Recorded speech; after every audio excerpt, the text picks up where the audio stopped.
The optimal balance between these two objectives depends on minimizing complexity and capturing knowledge and innovation. However, every association must and operates with certain strategy of its own, but should they or must they choose one objective over the other? And if so, how to identify? To throw light on this, we have a distinguished panelist, and I'm going to invite them into the stage. To start with, Mr. Jayesh Ranjan, Vice Chairman and Managing Director of Andhra Pradesh Industrial Infrastructure Corporation Limited. Mr. Ranjan has been the topper in IAS in 1992. Recently did his master in public policy from Harvard University. Previously, his assignment involved in tourism, and that's where I remember him, and also Hyderabad Metro Development Authority. He's also been instrumental in bringing HCVB into action, Hyderabad Convention and Visitor Bureau. Extremely proactive, and that's what I remember him.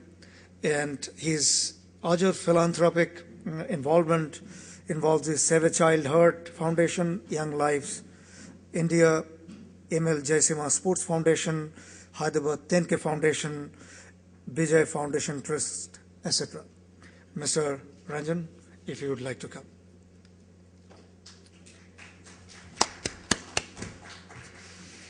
Joining him today, Mr. K.R. Gangadharan, President, International Federation of Aging. We have heard Mr. Ganga yesterday, and I'm happy to invite him again to throw light in this important session. He is President of the International Federation of Aging, the international body based out of Canada, and he held position at the Senior Health Group, Chief Executive of Medwin Hospital, General Manager of Apollo Hospital, Chennai during 1983-1994 period, prior to which he served as Head of Industrial Relations of Hindustan Motors, Chennai, and Personal Officer of TVS Chennai. Mr. Gangadharan, welcome again. Joining us today, all the panelists, Mr. Sundaram. Mr. Sundaram is the President of Structural Engineers World Congress, headquartered in San Francisco, USA. He is a registered architect and a member of Council of Architecture India.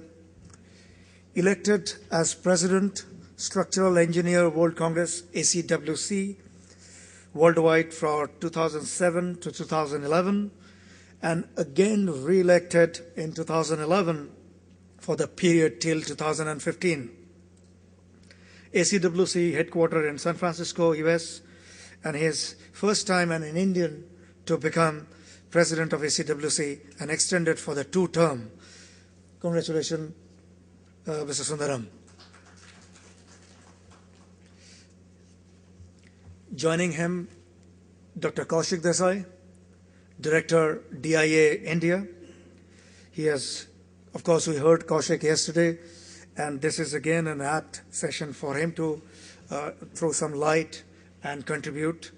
As I said, he has over 30 years of multifunctional experience in reputed pharmaceutical and multinational companies like Sanofi Aventis, Wet, Johnson & Johnson, Global Pharmatech, and Charak. In his career span of 30 years, Mr. Desai has been actively associated in professional activities of Indian Pharmaceutical Association and other national association for 28 years. He is now the India head for Drug Information Association, which is headquartered in US. His main focus has always been to work towards upliftment of professional standard, create awareness by facilitating education, workshops, symposia, conference, and training for the benefit of pharmaceutical fraternity. Thank you, Kaushik. Our last but not the least, I would like to invite Leena Pishe Thomas. Leena is the Regional Managing Director of European Business and Technology Center, which is co-founded by European Union and coordinated by Eurochambers, European Association of Chambers of Commerce and Industry. Leena has been working in the field of international business and project management in the energy and environment sector over 15 years, developing and implementing energy efficiency and renewable energy products for international organizations like USAID, Clinton Climate Initiative, US DOE, and private sector US and European clean tech companies. She has also been involved in strategizing market entry and technology tie-ups between international Indian organizations. Her extensive experience assisting international companies doing business in India, developmental sector program management, and has conceptualized, planned, developed, implemented a varied international program on multi-stakeholder platform. Leena, thank you for coming, joining us today.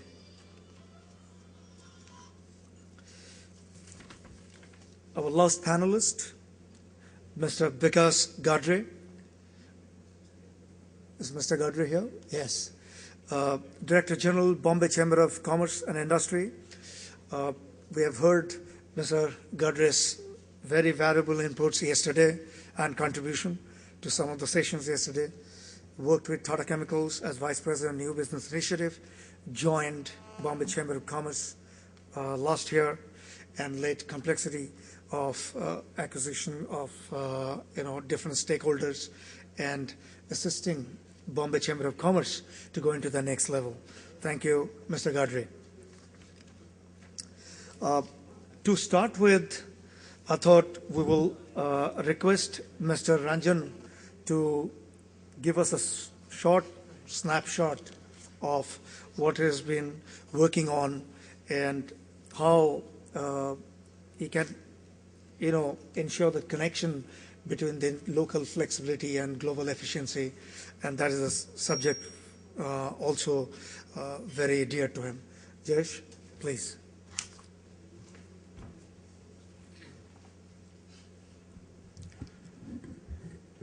Where is the presentation?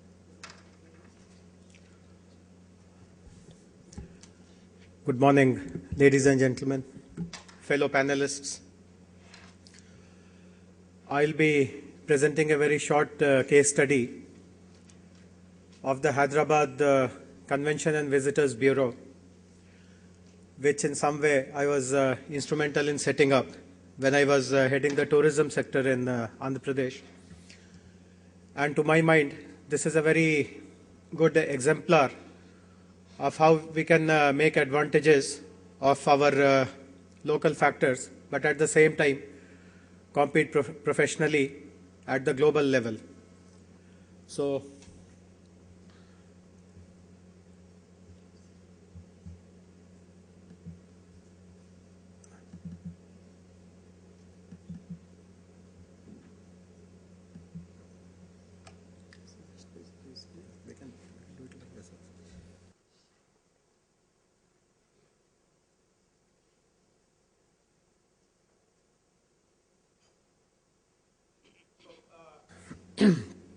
since everyone in the audience is involved in running an association, and very obviously there are plenty of opportunities for each of these associations to hold their MICE events, that is meetings, conferences, exhibitions, etc.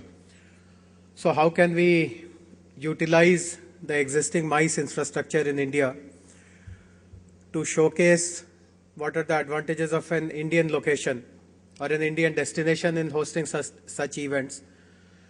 But at the same time, we meet international benchmarks.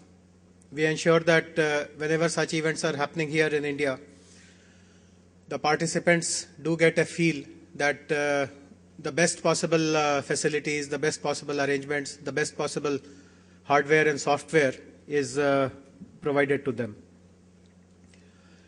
In my last 4 years of assignment as the head of the tourism department in Andhra Pradesh, I came across certain instances where we felt that we need to have some kind of an institutional arrangement wherein our local advantages are blended with international or global level competitiveness. I'm not sure whether you are able to read, but I can very quickly summarize. The Triple IT in Bangalore was able to get a very successful, very large event allotted to India. That was the WWW 2011 event, the World Wide Web International Convention. Because the host association was from Bangalore, it was logical that the event will also come to Bangalore. But because they didn't have enough facilities, hardware in Bangalore to host an event of that magnitude, the default choice went to Hyderabad because the best kind of MICE infrastructure is available there. But because Triple IT did not have any local counterpart in Hyderabad, there were tremendous logistics problems. There were tremendous difficulties in getting the hardware and the software matching up. And while they were able to deliver a reasonably good, successful event in Hyderabad, things could have been much, much better. Similarly, IIT Chennai wanted to bid for an event, and there was a requirement that a local counterpart, a local association chapter also has to take some responsibility, and that has to be very clearly specified in the bid document. But they had some difficulties in identifying who that local counterpart could be and how that counterpart can be taken on board. And they lost that opportunity because of this difficulty in getting that event allotted to India. Similarly, a very, very prestigious conference is going to happen in 2016, the International Conference for Infectious Diseases. And many Indian cities were in the fray, and the latest information is that eventually worldwide they have narrowed the search to 2 cities, an Indian city and Melbourne. And unless an approach in totality is presented before the organizers, in which all the stakeholders are speaking together, they show equal kind of keenness in bringing this event to India, there are chances that this event will go to Melbourne and not remain in India. So these are some instances which happened in the last few years, and that prompted us to realize that to organize a very successful event, a number of stakeholders need to come together. Government, of course, has a very important role to play, the local bureaucracy, the host association, and then all the service providers, the convention center, the PCO, and various other service providers who are located in that city, in that region, in that country. But to bring all of them together presents its own unique sense of challenges. The usual planning cycle is that it spans quite a bit in the long term. For instance, we are talking about this event which will happen in 2016. The planning for it is going on for 2010. Governments, as we know, have a very, very short cycle of operation.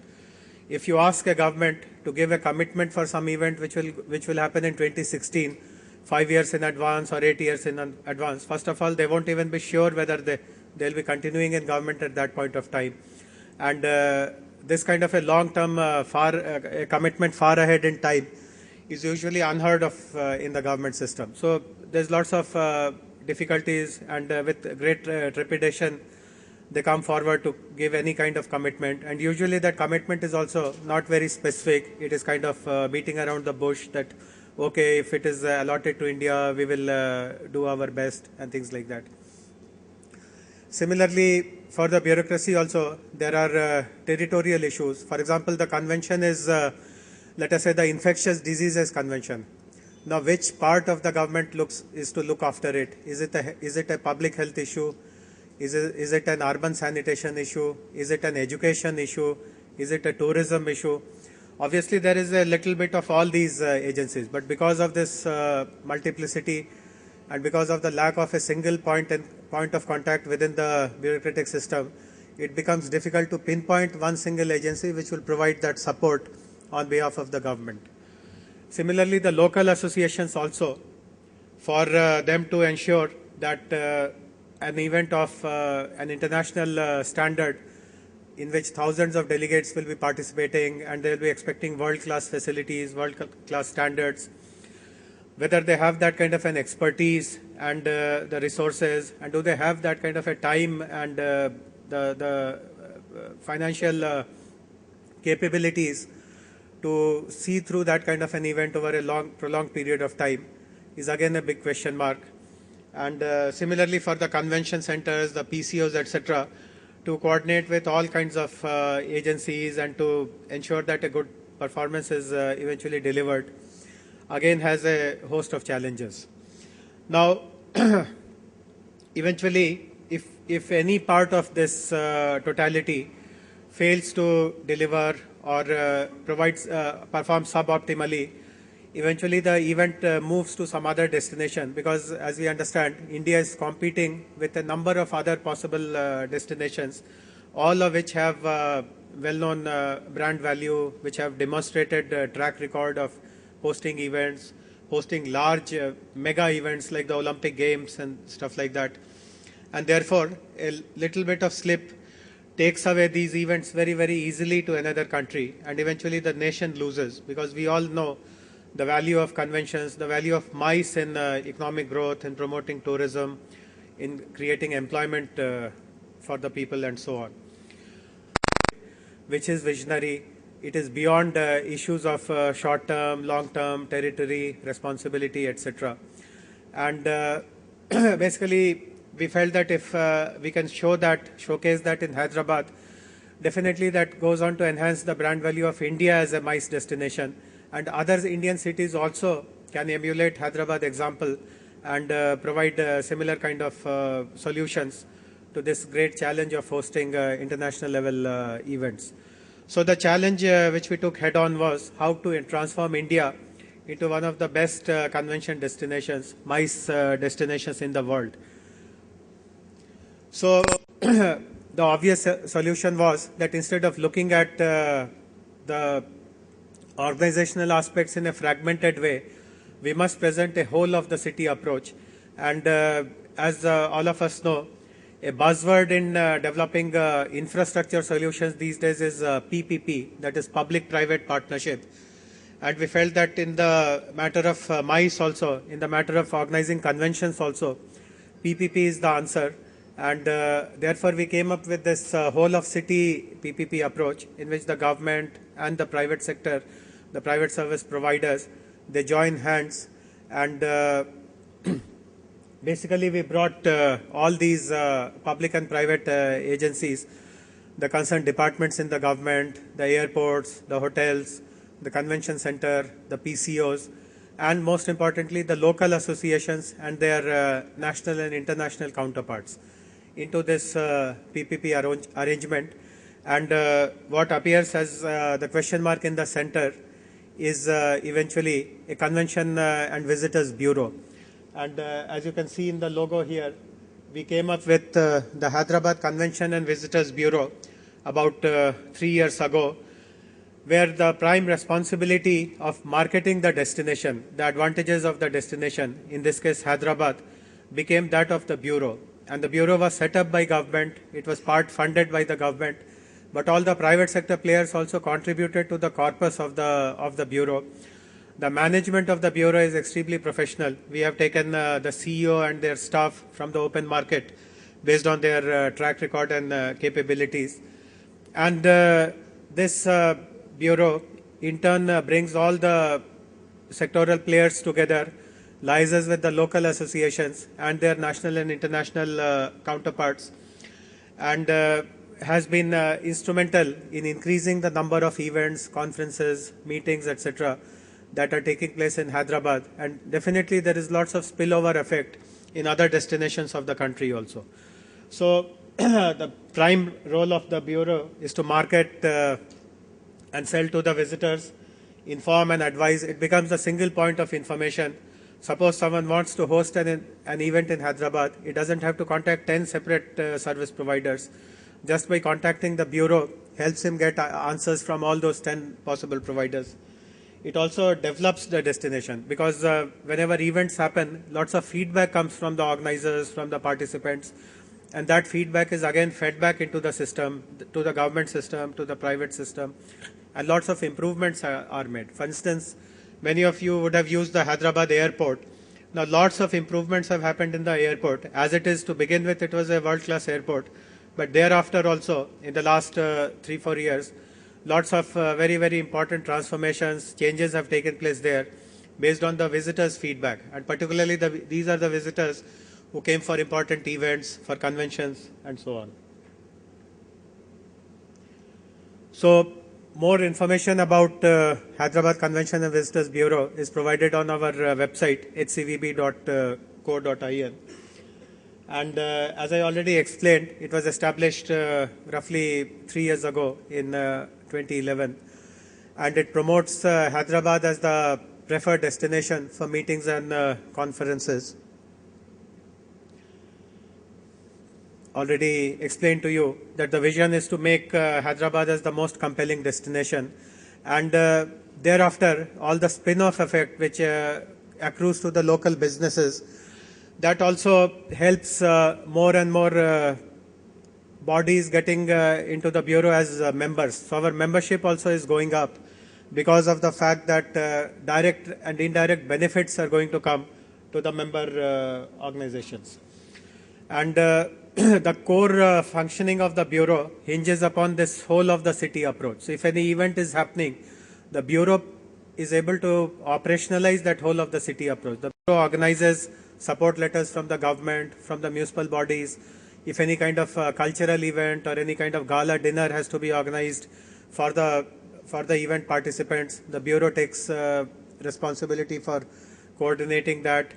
It also brings other stakeholders, minor service providers, let us say cab services or some sightseeing arrangements or some local shopping, etc., into that arrangement, and thereby it creates this kind of a unique ecosystem, so that the guests receive what they require in a holistic way, and local business opportunities are also enhanced. Now, as we know, associations operate at 3 levels. There is a local association segment. For example, let us say the Hyderabad chapter of the Association of Gynecologists. Then there is a national segment. Let us say the FOGSI, Federation of Obstetricians and Gynecologists of India. And then there is an international chapter. There must be some world body, some international association of gynecologists. Now the CVB is able to meet their requirements at all the 3 levels. It promotes local events also, and therefore creates that kind of a confidence in the local chapters that an event of a large magnitude can be organized. To the national body, it showcases the advantages Hyderabad has as compared to other Indian cities in terms of hardware, in terms of software. And for the international association, it leads the bidding process by showcasing how hosting that event in India, and more particularly or more specifically in Hyderabad, will give them lots of advantages. So Bureau is able to take care of all the 3 tiers of the associations, the local ones, the national ones, and the international ones. And as I explained, CVB helps the associations in various ways. The entire responsibility of being a single point contact for all licensing, for all kinds of procurement, etc., is helped by the Bureau. All the members of the Bureau get direct benefits. They get the first chance to respond to the needs of the association. And for the government also, it becomes very easy, because we know that there is one agency which is going to take care of all the requirements. So a single point, a single umbrella, a single window kind of services are provided. And for government also, it is very easy to deal with one single agency and develop some kind of a professional relationship for that.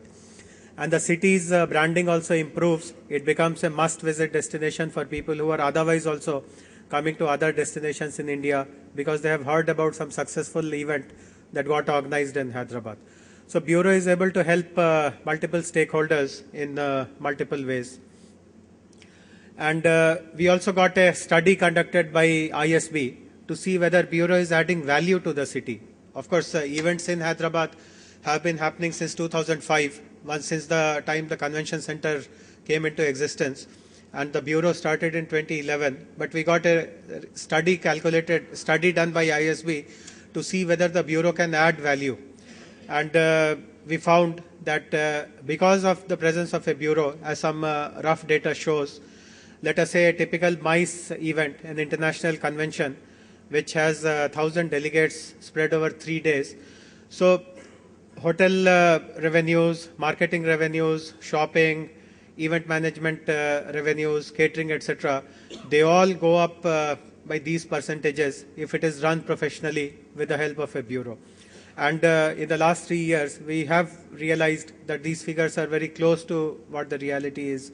So there is lots of economic sense, professional sense in organizing a convention bureau in the city, and to give that whole of the city approach to capitalize on your local advantages. Hyderabad has a number of advantages, but at the same time to match up with the global expectations and deliver events professionally at the international stage. Many people also have an apprehension that if we are forced to come together in a bureau, the competition goes down. Normally we compete with each other, our businesses independently grow. It is a fact that if you all come together in a bureau, the inter-competition definitely has to be dampened, it has to be controlled. But the advantage is that the size of the cake itself increases. You may be eating a smaller pie of the cake, but the cake size has itself increased, and therefore what you get eventually relatively is a bigger pie. So it is a win-win kind of a scenario, and everyone's objective is met. The destination is promoted well, the government is also happy, and the best option of increasing the size of the cake. Earlier, if you were hosting only 20 events in a year, now you can host 100 events in a year. So while the number of people eating that cake increases, but because the size of the cake is much, much big now, your individual share also goes up, and therefore it makes sense in all ways to have this kind of a convention bureau to blend local flexibility with international efficiency. Thank you very much. Thank you, Jayesh, for bringing that global efficiency to Hyderabad and showcasing us what a convention and visitor bureau can do. I'm going to come straight to Mr. Sundaram.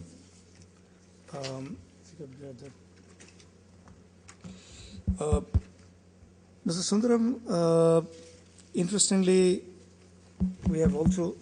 Can you give this? It's okay. Yeah. Okay. Fine. Good. Now, you have been handling this association and been involved with this association quite a long. And something they say that internationally, I heard that in India, just delivering, what you have promised, or delivering a contract is what we call service delivery, excellence in delivery. Just by executing a contract, you've delivered. Is that what is the internationally you find in your association? See, the Structural Engineer World Congress is a very unique association. Headquarters in San Francisco is governed by a board of directors of 11 people. I'm the only one Indian, and incidentally, I'm the president of this SCWC. Sure. There is no individual membership, strangely. No individual member can become member of SCWC. It is an association of associations, like what you are doing here. American Concrete Institute, International Association of Spatial Structures, American Society of Civil Engineers, like that, 6 leading institutes in the world decided to form an association called the Structural Engineers World Congress to encourage participation of structural engineers, to bring all these structural engineers on a common platform. So in this, because the structural engineers are actually now in India today, structural engineer is not having a separate license like architect, for example. Architect is recognized by Council of Architecture. So ACWC is now proposing to give accreditation to structural engineers and bring them to the forefront. Now, your question is delivering contract on time. In this, because we meet internationally from different countries, every 4 years we meet, we do discuss the problems in each country. For example, code. Indian code is different, American code is different, British code is different. Code in one country may not be safe in the other country. So we are now trying to bring a unified form of code. We have got a separate committee to look into this. In this, we also discuss about the contracts, not fulfilling the contracts, not doing quality work, and arriving at some suggestions or resolutions. That answers the question? Or? Leena, coming back to you, is it really possible to kind of match this local flexibility with global efficiency? Does it really work? Well, that's what I try to do day in and day out. Yeah. When every time at the European Business and Technology Center, we are working with European business associations, with European research organizations, and when they want to come to India, they are often intimidated. That's our biggest challenge, to kind of convince them that, India, there are a lot of good things about India as well. And they kind of hear that the economy is growing, and there are a number of, we are specifically focused on clean energy, environment, transport, biotech. They also see that the opportunities are growing in these areas, but the how-to is extremely difficult. And I think it's because of lack of clarity. And when they come here, they sometimes get promised a lot of things, and the delivery is different. I wouldn't say good or bad. Apart from business, I think there is so much of cultural aspects, social aspects in the way we think and they think, which is actually quite different. Nothing's really good or bad. And I think, it's kind of fun, like a lot of the European businesses and research organizations who come here and do business and they succeed often have a lot of fun, enjoy the differences. So yes, it's a challenge, but I think if any global entity wants to do business in India, they should enjoy the difference. I mean, just like when we go to Europe, we do enjoy the differences out there. So, so we found a variety of ways to bring this clarity, to make it easier for both the Indian side and the European side to do business. Often when we are looking at technology platforms, the question is, how do you make a European technology work in the Indian environment? I mean, if you look at, for example, an electronics-based application, or somebody was talking this morning about intelligent transport systems, it's very different. So we have actually come up with a model which is called the technology localization model. So when we bring European technology to India, we do the business analytics and the technical analytics to suit it for the Indian environment. We do the business modeling in collaboration with potential Indian partners to adopt this local flexibility aspects. Now often, there's a lot of advantage in the fact that you can actually drive down the costs in India of a technology. It's very expensive in Europe, but just with looking at getting the supply chain for the technology sourced from India, developing an indigenized model, and manufacturing this particular technology at scale can actually drive the costs down and also bring new and bigger markets. So this is a very good example of taking advantage of global efficiency and local flexibility. And in India, there's a lot of enthusiasm. People want to adopt technology. They're very interested. They are very interested in starting a business with a new technology. So that flexibility can sometimes be a good thing and a bad thing. It can be a good thing because, yes, they're ready, they're enthusiastic. It can be a bad thing because they're not focused. The Indian counterparts that I have discussion with, sometimes I say, okay, so what do you want to do? They'll say, we'll do anything. Now that's the Indian enthusiasm. We all have it, but that doesn't go down very well with the global system of wanting clarity. Okay, what is it that you can really do for me? And can you commit to what it is that you can really do for me? So that, I think, are things, if we can, slowly kind of get more focused as an economy, we'll be able to deliver better to global audiences as well. Having said that, I must admit that I see a lot of inefficiencies in the Western world as well. Which we deal with difficulties in a much better way because it's a way of life for us, jugaad, innovation, whatever you want to call it. But I also see a lot of inefficiency and lack of adaptation capabilities in the Western world. They want things in a specific way, and that's not always the way things need to be done, especially when you're working in new age innovation like clean energy. Everything is new across the world. So I think being flexible then can be very helpful. So I think it's perspective and wanting to drive it the right way that can help. Thank you, Leena. Mr. Gadre, flexibility. We have often been blamed that we are too flexible. The country, we will do anything. We are extremely enthusiastic. And also at the same time, we are also accused that as country, we don't plan ahead. Okay, we are always reactive. We are not proactive. And you run one of the large Chamber of Commerce with, I believe, almost 4,500 members. What do you see? Do you see this local flexibility could be counterproductive?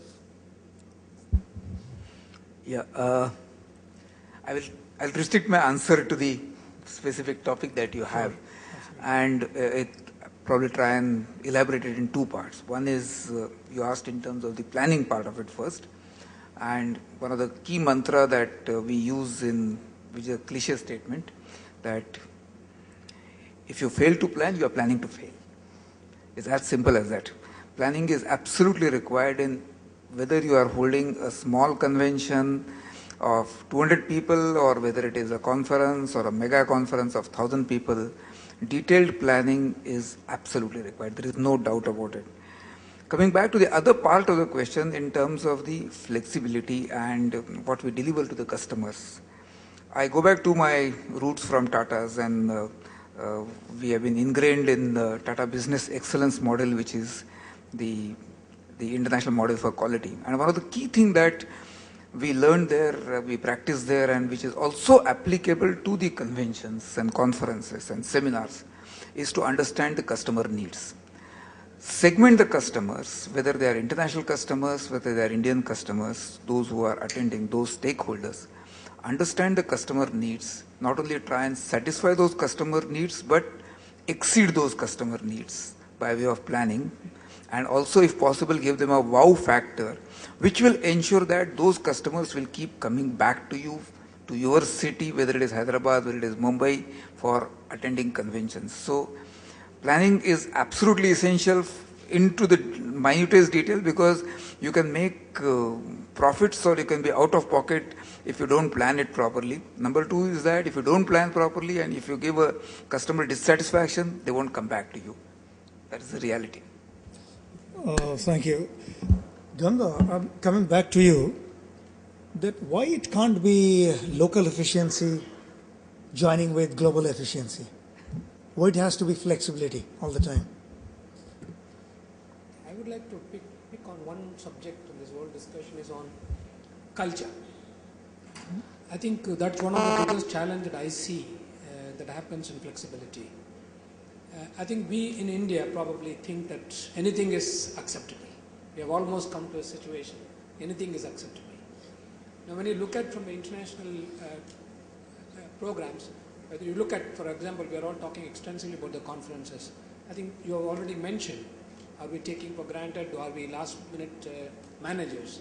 We all get used to it. I think when you're looking at individuals coming from, individuals, finally we deal with individuals more than when you're talking about associations, we are dealing with individuals. Individuals come with different background.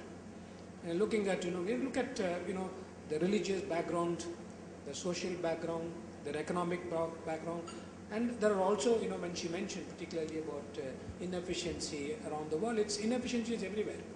But when it comes to India, I think we are probably more affected. I think you might remember that, we presented a conference for Hyderabad Convention Bureau. One of the Japanese, that audience said, "I'm not for India, it's dirty." Just one sentence mentioned. "It is dirty, I just don't want to come." So the whole conference was closed there itself. The moment he said, "I don't want to come to India," all the others followed suit. I think when you are talking about this conference, we are probably hosting it in 2014. It's taken a lot of efforts to come in. And when we are wanting to get this conference, I think like, Mr. Sundaram is also going to probably have the same experience.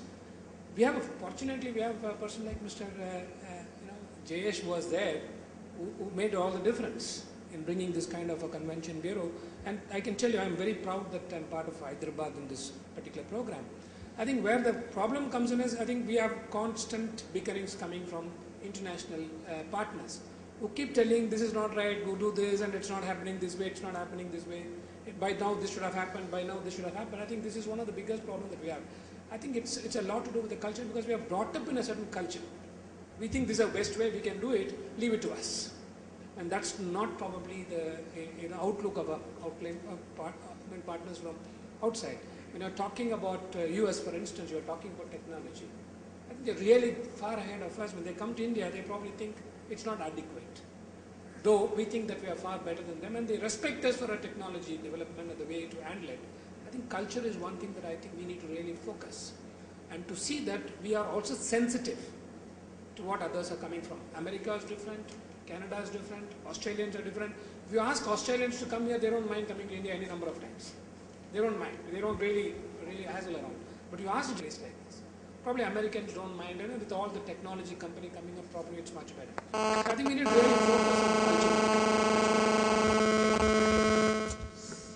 culture. Kaushik, coming back to you, of course, you represent one of the large American associations in India.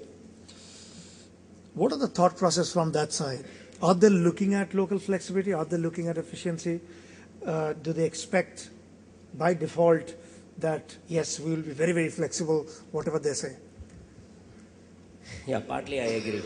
But in fact, my job has become easy because same points I was going to elaborate further on the culture. That's one part. I don't want to go further on, add on that what he has already said. But what is the expectation and what I have seen? Normally, the big brother attitude. Let's accept that. They expect everything in their way. At the same time, when we go there, we adapt to their standards. We don't expect them to do our things. Like, for example, I'll just tell you, when we manage an event, like event of this time, we have a lavish lunch. When we go there, we are happy with having a standing in a queue, irrespective of your VIP status, pack one banana, one sandwich, and a juice, and we are very happy with that. And that's the way the difference comes, But like, when they come here, they expect everything. When we go there, we cannot insist because, of course, we are at the receiving end at some times because of not many factors. But other thing what I understand, see, like rightly it has been mentioned earlier also, like government, keynote speaker. I want to fix a keynote speaker for my October event, and when I approach a key officials, they said you come in the first week of October. It's too early to tell you in the month of August.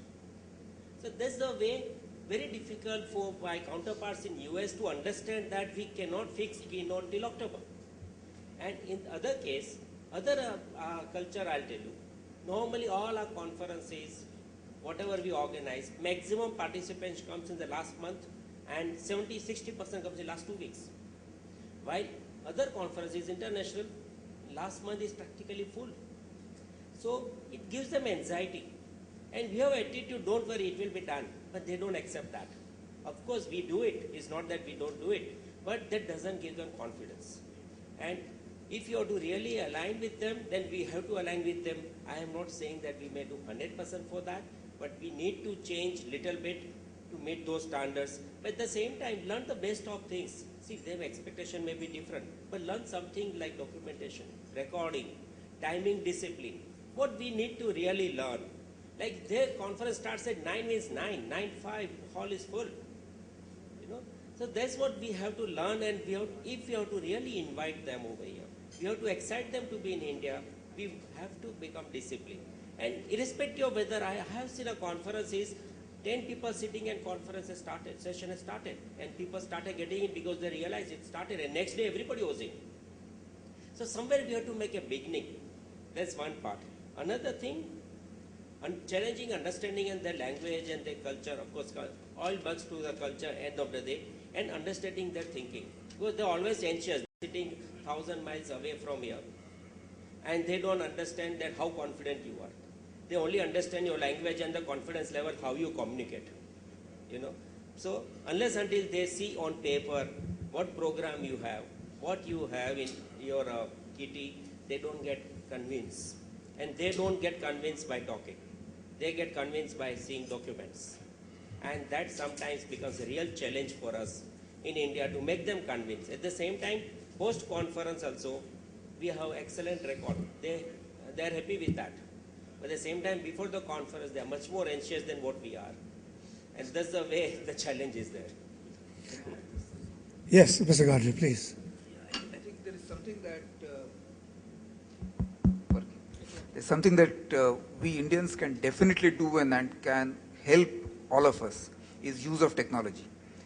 I think in all such conventions, seminars, etc., extensive use of information technology by way of specific websites, SMS messages, WhatsApp kind of applications, everything that you can do, we should use it so that it becomes useful. I mean, I can give you a very live example. We had our annual general meeting where about 200 participants were there in Bombay, and we had created smaller groups of WhatsApp, and while I was on the stage, still I used to keep on getting messages whether the dignitaries have come or not come, and I used to be able to give it back the responses. And as a result, we still could manage what you say as flexibility or the confusion by use of technology very, very effectively. People today use, in a hall like this, there are many times questions are asked. There is a standard number given, people SMS their questions, which are seen here on those monitors, and then the questions can be taken up, rather than at the end of the thing, only a Q&A session. So during the session also, you can use technology for the purpose of asking questions and getting answers. So that's something that has to be done. Absolutely. Yes, Mr. Sundaram. I had the privilege of organizing a conference in Como, Italy, 2011. Then I had also previously organized a conference in Singapore. 2015, October, I am organizing a conference in Singapore again. The problems that we face in organizing those conferences are very similar to what we are doing in India. So they are not exceptionally brilliant guys. So the same problem we have, not finding or fixing the program, not fixing the keynote speakers, all that I had to go and then motivate them. Now, even today, Singapore 2015, nothing is moving there. So I said, I'm coming there to organize the meetings. So some of the problems are common. Only thing in India is that we should improve our cleanliness. That's the basic drawback here. You go to any part of South America or even Nigeria, the amount of cleanliness there is something phenomenal, which we should now, somehow we should do it. That is Thank you, sir. So what we get to know from the discussions is that while local flexibility is good, but at the same time, that we should be more communicative. Of course, this is our cultural advantage. We should use this, but the timing, the global efficiency, there's no compromise on that. Talking about efficiency, I know this is for Jayesh. You have, of course, demonstrated, and we've been extremely passionate about how you have brought in the HCVV and bringing all the stakeholders together. And somewhere down the line, now we get to know from international sources, Hyderabad is the only model city now as far as convention centers are concerned. Now, if that efficiency that we have achieved, and if we have created that complete ecosystem of airport, venues, bringing all the stakeholders together, so with the flexibility, we are also efficient. So why can't we replicate it in other cities? What is limiting us? No, definitely replication is happening in India. I know of this fact that other cities are planning convention bureaus. A few convention bureaus are already up and running. I think Chennai has a convention bureau, if I'm not mistaken. No, not yet. Bangalore. Yeah, And Cochin, Goa. So eventually I feel that when people realize the benefits that this kind of a professional arrangement brings to a city, and the advantages of having this kind of an arrangement far outweigh the cost, eventually this will become the model, because with the help of the private sector, the convention infrastructure in all Indian cities is going up. We know that in Lavasa, for example, a huge convention center is coming up, in Bombay as well, and in so many other cities. So the hardware will be definitely impressive. And if this kind of an institutional arrangement is put into place, and it is happening, we are speaking about Hyderabad experience in all possible forums like this one. People are coming to Hyderabad to learn on how it was done. People who were involved in setting up the bureau at that time, they are much in demand now. They are involved in setting up other smaller convention bureaus, and many of the challenges which other panelists spoke about. For instance, you talked about cleanliness, or you talked about giving a sense of comfort to the international counterparts that things are under control. Convention Bureau is the best face and the most appropriate face to be presented before such people. And that kind of assurance that a professional body which has that whole of city linkages, which will take care of cleanliness, which will take care of ensuring the presence of keynote speakers on time, that sense of assurance increases multifold. And that is our experience in Hyderabad. I myself was involved in a number of big conventions. For instance, the biggest convention which has ever happened in the history of India took place in Hyderabad last year. That was the Biodiversity Convention. And it was a very big event. A number of loose ends had to be tied up. And I know that because the Bureau was fronting the city, lots of people who would have doubted on India's capability. Of course, it is an unfortunate reality that globally India is still considered to be a difficult place to do business with or visit. And while India has improved a lot, most of its hardware and even issues like cleanliness, etc., this bad image is a problem which unfortunately we suffer from. And though many of the panelists mentioned that there are problems, equal problems elsewhere as well, but somehow in the context of India, these problems get highlighted, get magnified. But the solution is there, therefore, to give this kind of a professional face to the organization. And replication will happen. While the process of replication is on, the pace is slow, but this is where the future is going to be. Every city in India which has got the hardware to hold conventions will eventually get into this professional arrangement. Thank you. I wanted to ask the audience, please feel free to raise your hand. Is this local flexibility, on the flexibility that we have in India, also at the same time as Jayesh mentioned that we are not very good at PR. Anything happens in India gets highlighted immediately, and maybe the similar things happening in the surrounding country are not.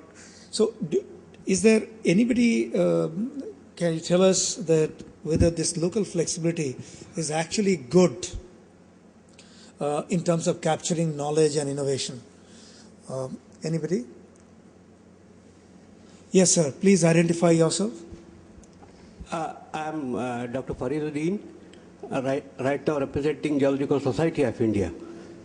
There are 2 points that I would like to make now here. One, I would like to react to one of the panelists' observation that the long-time commitment from the government is not heard of.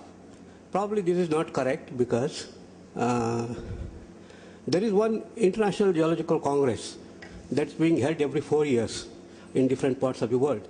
It's probably one of the oldest Congress because 34th event was held in the Brisbane last February.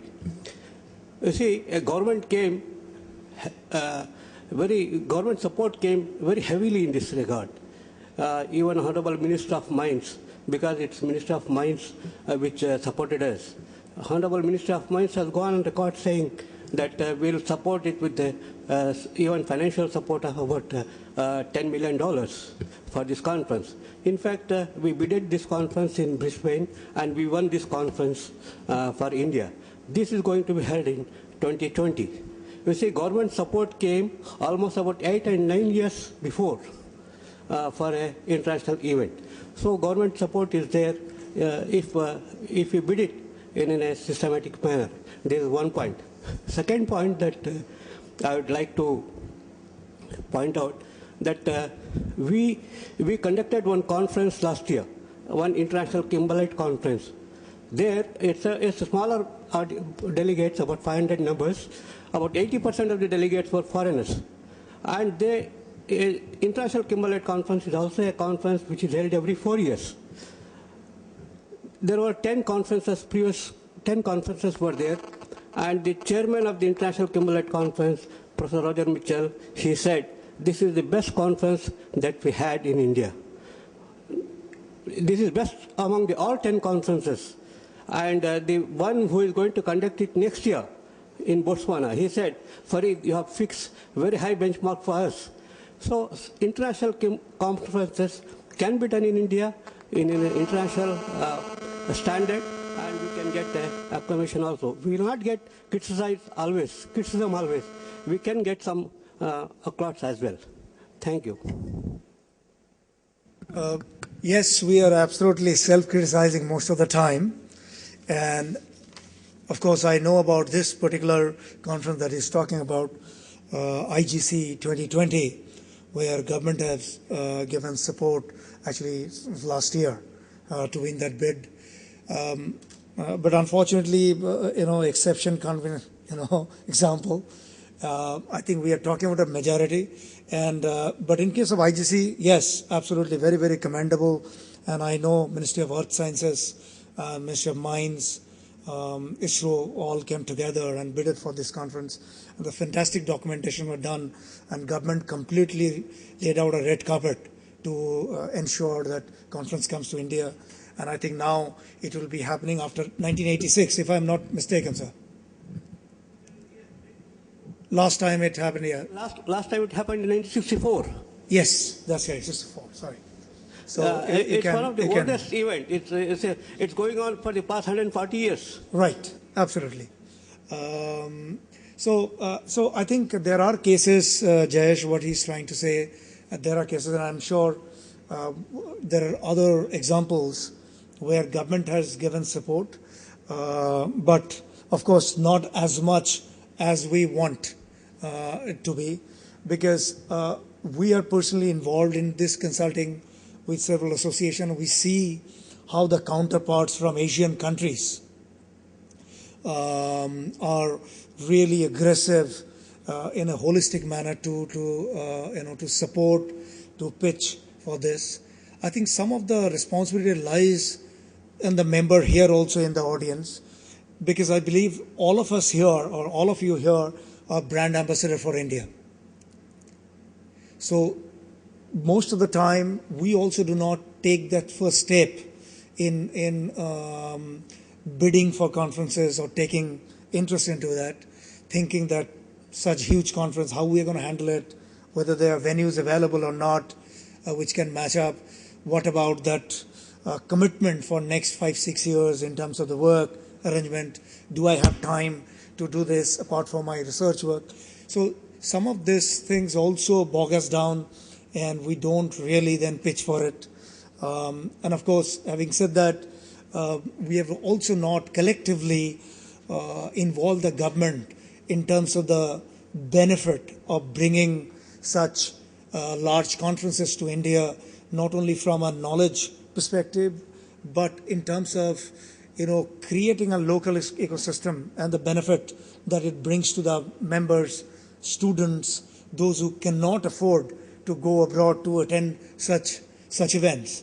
So I think some of the responsibility lies with us, and if government can be presented in a right way, I'm sure they will also look at it. As long as I know Hyderabad has done economic impact survey of this business, and I was actually told by GCB, German Convention Bureau, last year, their economic impact out of conference and exhibition business for the city was 756 billion euro. And this was vetted by European Union.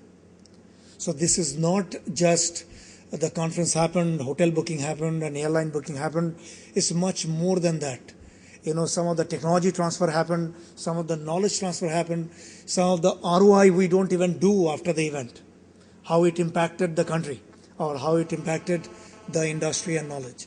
So taking the discussion forward, Leena, you handle a lot of corporate companies, looking at Indian partners or matchmaking, right? Do they expect a lot of flexibility from us, or are they okay with we are kind of curt with them the way they would deal with us when you go abroad? When they're new, they don't have any expectations. But when they generally, if you come to any new market, you expect people to, you can work within the dimensions in which you're generally used to working. But in India, some of them get actually surprised with the quality of professionalism, and I think it's also city-specific. Like I've brought, when European companies sometimes meet the Bangalore-based companies, a lot of them are extremely professional, and they function in a world-class way. So in that way, it becomes, it's a very good set environment for them to start working and doing business. And a lot of the good deals, that we actually facilitate eventually happen because the environment, like even those companies have been globally exposed. So they know culturally how to receive people and how to stay on time, how to kind of take things forward. So in terms of expectations, I think they come with a leveled expectation, but that changes for them. And when they see that things are different everywhere in India, it's different from Delhi to Bangalore. It's different from, the heart of the city in Bangalore, or if you do a rural project. Sure. And it's also different from government department to government department. It's really, I wouldn't call it India is not like a uniform country. There's so much of diversity. And, we have the best of the best, of the world. And we also have to deal with not so great issues. So I think they come with an expectation to work with like-minded people, and they are often surprised sometimes by how great it is and sometimes how bad it can be. So the extremes, and that's something we manage day to day. We set those expectations. We kind of mentor both sides. We also bring the right kind of people, when we know them. And I think that's the role associations can play, knowing that we sit in the middle of two things. If we can manage that well, then you create a very congenial environment there to do business. No, I'm sure we are managing very well. I read today's Economic Times, and they said all the foreign grads are dying to come to India to work and to understand how we manage or how this jugaad thing happens, basically. Last questions I'm going to take on this. Yes, sir. Please identify yourself. I am Dr. Kalachan Sai from National Geophysical Research Institute. Sir, I have a question to panelists. While bidding for an international conference, if there is a damaging statement like that, India is very dirty, what will be the role of our association? So to you made that... Dr. Gangadharan. Please, you're saying that they have said that India is dirty. Yeah. So you're saying that how associations should respond to this? See, I think countering is not, I think it is sometimes the personal prejudices come. When you're talking about the culture, I'm not talking about our culture. We're also talking about culture from their common. So it's a country which is extremely fussy. Japanese are extremely fussy about what they do. So they are very, very fussy, difficult to handle. Now, associations cannot do anything.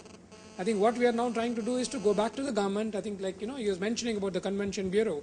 Probably we go to them and tell them, how do we really improve? I think what happened last year was a fantastic thing that happened in India, Hyderabad. I remember for several months they were discussing about wires being removed, ditches being removed, a variety of things that took place. I think government is also very sensitive, like Prashant mentioned. Sometimes they're talking about $10 million commitment for 10 years. Which is one of those rarest thing that happens. I was just asking him whether it's really possible. I think I'm working with a ministry which doesn't want to give me a clearance for the conference, though my conference is taking place. For the past 1.5 years, my conference has not been cleared till today. So this goes on. I think our conference goes on despite all these problems.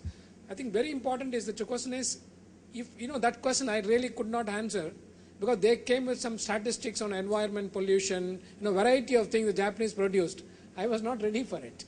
So I think we need to really go ready with this kind of background work, which I think Prashant again mentioned about the conference 20 years later, is you really go prepared, well documented preparation is very important. I never expected somebody will ask me, India is dirty, I don't want to come to you. I mean, this is one of the rarest things. I don't think we should take that as a yardstick. What I mentioned is only to be aware of that such kind of things could take place. How do you really?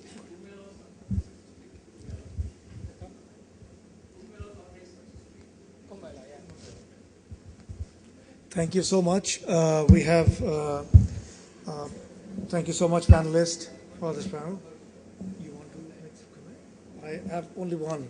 We have to just start, so I don't know. Just maybe one or two comments. One is that I think it's for all of us, is that when we have these conventions and conferences and seminars, especially with foreign delegates, issues related with safety and security, including the information security, become very, very important for them, and we need to take care of that.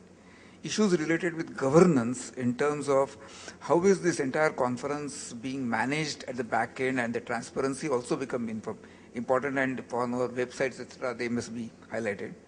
And the third point which I want to make is that I think we need to brand ourselves differently. I'll just take one more minute, is that there was a survey which was done, and the response that was evoked for India was dirty country, unorganized, and no infrastructure. The response which was impression for Indian was enthusiastic, go-getter, techno-savvy, person who will do anything in order to reach to the result. So probably the difference between India and Indian, it's so stark that we need to brand ourselves in such a fashion that we actually are able to sell these conferences well. Thank you so much. Thank you, panelists. We're going to start the next session. Thank you all of you.